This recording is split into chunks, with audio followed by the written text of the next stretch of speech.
If you visit Glamis Castle today and ask a guide about ghosts, they'll mention her first, the Grey Lady, Janet Douglas, kneeling in the chapel, still praying 500 years after they burned her as a witch. They'll mention Earl Beardie, damned to play cards with the devil himself in a sealed room that still thunders at night. But if you stay late, if you walk the grounds after the tourists have gone, they warn you about a third one they don't tell the children about. They call him Jack the Runner, and his story is not like the others, because his story might not be about evil, it's about cruelty.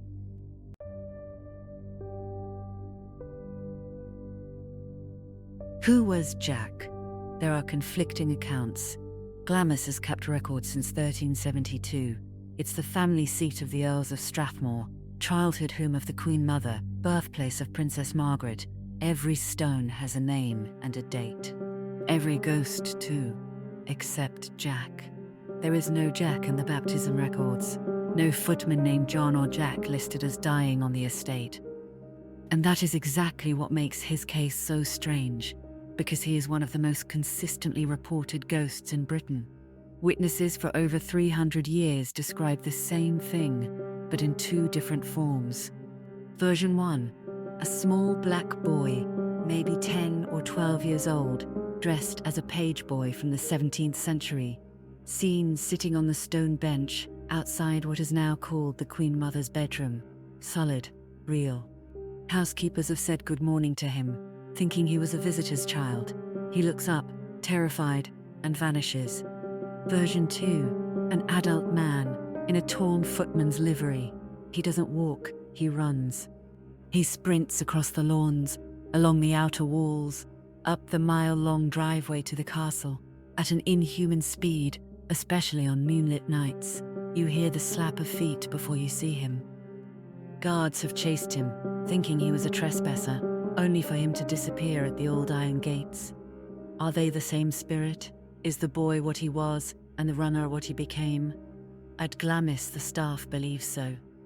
To understand why Jack runs, you have to understand what Glamis was in the 16th and 1700s. It was remote. It was law unto itself. The Earl owned the land, the village, the people who worked it. The most persistent legend, the one the guides tell only when asked, comes from that time. It says Jack was an enslaved child, brought to Scotland as a page, a common and shameful practice among wealthy Scottish estates who wanted a symbol of status.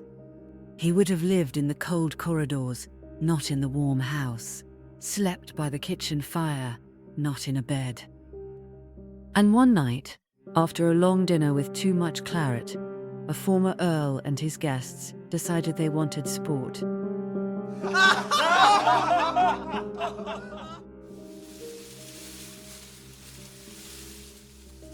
But the foxes were hiding. So they chose a different quarry. They gave the boy a head start. Told him to run for the gate. If he reached it, he would be free. He never reached it. Now, is there proof? No. The Beausoleil family have always denied it.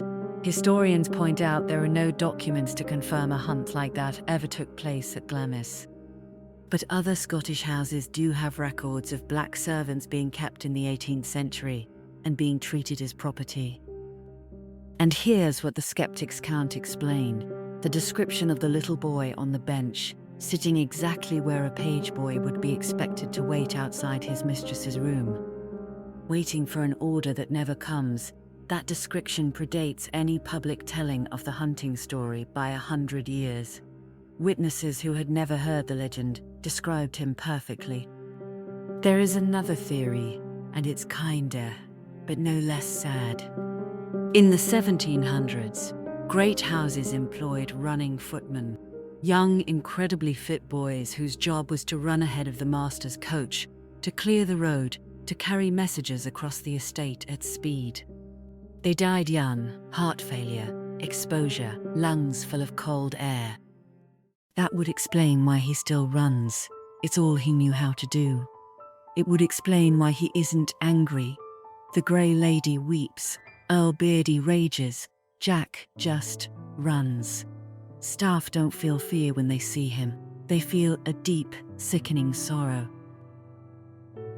If you go to Glamis, you won't see him advertised on the ghost tour. He is not on the postcards. The family, who still live there, find his story too painful to commodify. But if you walk past that little stone bench outside the bedroom, leave a space. If you are on the lawns at dusk and hear what sounds like a child sprinting past you when no child is there, don't chase him. The guides have a saying. It's not in any book. They tell it to every new footman, every new maid, every new guard.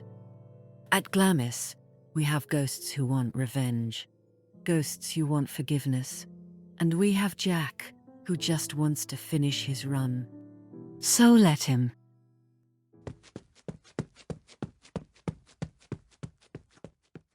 And that is the story of Jack the Runner. Of all the ghosts here, his is the saddest, I think, because he was just forgotten. But hopefully, not anymore. If you enjoyed this story, and if you felt that chill from those footprints in the frost, please give this video a like and subscribe to the channel. It really does help keep these stories alive. We've still got many more haunted halls to explore. I'll see you in the next episode.